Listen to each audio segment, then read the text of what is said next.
Hi friends, do you know the secret strategy to harness power of sun and make vitamin D to cure vitamin D deficiency? Are you aware of the food items which when consumed increase vitamin D levels in your blood? Do you know the right way of taking vitamin D supplements to get maximum benefit? So if you are vitamin D deficient, which most of us are, then you must know the answers of all these questions to maintain normal level of vitamin D in your body.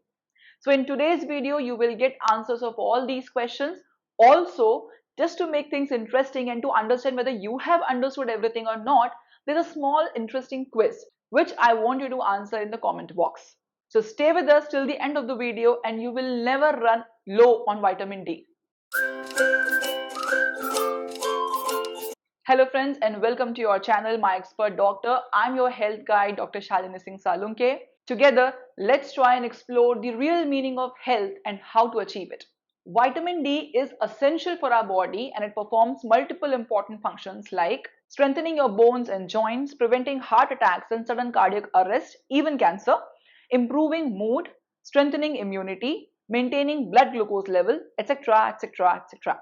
But as per recent data available, around 60 to 90% of individuals worldwide are deficient in vitamin D. This is primarily because of insufficient exposure to sun, maybe because of age or the indoor lifestyle which we have adopted. Besides this, there are many other factors. So vitamin D deficiency usually produces many early warning signs in our body like hair loss, mood swings, frequently falling sick, delayed wound healing, etc. So if we identify these early warning signs and take adequate measure, we can save ourselves from vitamin D deficiency. Now, I have already made a separate video on identifying warning signs of vitamin D deficiency. I want you to watch that video and see whether you have vitamin D deficiency or not. The link will be shared in the description box as well as I button. It is very important. Do watch it. Now, if you notice any kind of early warning signs of vitamin D deficiency in your body, first thing that you should do is check your vitamin D blood levels. If your vitamin D blood levels are between 30 to 80 nanograms per ml, it's normal. If it is between 20 to 30, it's insufficient. If it is less than 20, it's deficient. If it's more than 80, it's toxicity. So if you have normal vitamin D levels, congratulations. You must try natural ways to prevent vitamin D deficiency and keep your vitamin D levels in the normal range. If you have insufficient vitamin D levels, you still can try natural ways to increase vitamin D levels in your body. If you have vitamin D deficiency, then you must take supplements, correct your vitamin D levels, get it to the normal level, and then try natural ways to prevent getting vitamin D deficiency in future. Now let's see how can we increase vitamin D level in your body. Now we have three sources of vitamin D at our disposal for increasing the levels. First is sun, second is food items, and third is supplements. First of all, let's focus on the primary source of vitamin D, that is sun. So as we have discussed in our previous video, when sunlight falls on our skin, 7-dehydroxycholecalciferol, a type of cholesterol, gets converted to precursor of vitamin D. It then moves to liver where it is converted to vitamin D2. Then vitamin D2 moves to kidney and gets converted to active form vitamin D3, which is usually responsible for performing all set functions. So we understood that sunlight has to fall on our skin, but this is not that simple and regulated by many factors. Don't worry, I'll explain you everything in detail. Just be with me. Right now, I want you to take a look at this picture. Imagine they all are going for some work in broad daylight under sun. Which of them, as per your understanding, will absorb maximum and minimum vitamin D and why? This is the question. Now pause this video and put your answer in the comment box. Now let's resume the discussion. So we were discussing factors affecting absorption of sunlight from our skin to make vitamin D. So first is, when should you go out to take sunlight? So the answer is midday. That is between 12 p.m. to 4 p.m. because at that point of time sunlight are falling directly on us with minimum scattering. Second is, how long you should stay in sun for getting required daily dose of vitamin D. Ideally, it is 15 to 30 minutes, but the range is 15 minutes to 3 hours. This wide range is mainly because of the difference in the skin tone, which brings us to the third factor, which is distribution of melanin or difference in the melanin distribution. So melanin is the brown color pigment which gives us our skin tone. But how is it produced? In response to sunlight.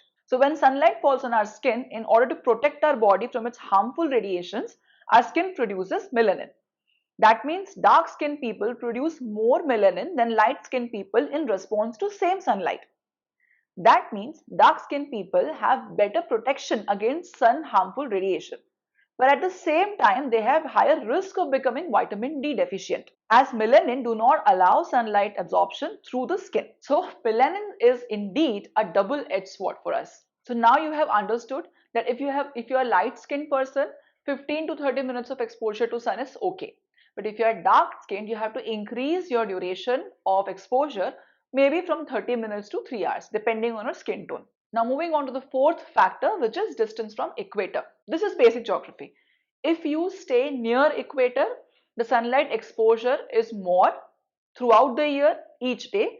But if you stay away from equator, that is in the temperate areas, the exposure of sun or the sunlight is less compared to the equatorial regions. Because in temperate areas, most of the sun rays are scattered, reflected or absorbed by the ozone layer, and you get less sunlight falling on your skin.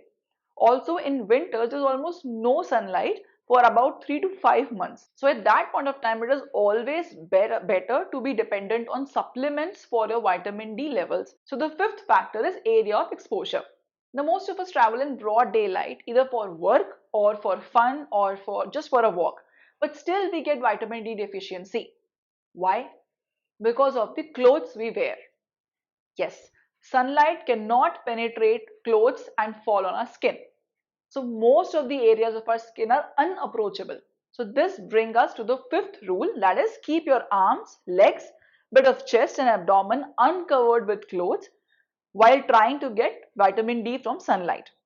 Cover your head and eyes as they cannot make much of the vitamin D any which ways, so no point of exposing them to sun. Fifth factor is application of sunscreen. So as the name suggests, sunscreen will prevent sunlight absorption through skin. Of course, it will prevent skin tanning, but it will also make vitamin D formation impossible. Now, we know that staying in sunlight for a long time is hazardous as it may cause sunburn, eye damage, skin cancer and many other skin diseases. So how can we make vitamin D and prevent ourselves from dangerous side effects? Well, stay in sunlight for recommended time as per your skin tone and then apply sunscreen. This will solve both problems. So let's summarize the rules we just learned to get the adequate amount of vitamin D3 from the primary source, that is sun. First is, best time is midday 12 p.m. to 4 p.m. The duration of exposure is as per your skin tone. Light skin people 15 to 30 minutes is fine. Dark skin people 30 minutes to 3 hours as per your skin tone. Third is, as per geography, people living near temperate areas or away from the equator should use supplement or food sources and not be dependent on sun for vitamin D. In summer seasons, however, you can stay a bit longer in sun to get your recommended dose. Fourth point is keep your arms, legs, bit of chest and abdomen exposed to sunlight. That is around more than 1/3 of your body area should be open or uncovered with clothes. Cover your head and eyes. Fifth is, do not apply any sunscreen for your recommended duration of exposure, that is 30 minutes to 3 hours as per your skin tone. And if you are planning to stay longer, then you can apply your sunscreen. Now tell me, which of those people which I just shown you in the picture will get maximum vitamin D or minimum vitamin D? I'm sure now you will be able to give right answer. Now moving on to second source of vitamin D, that is food. The first is mushroom. This one is for all, vegan, vegetarian, non-vegetarian, everyone.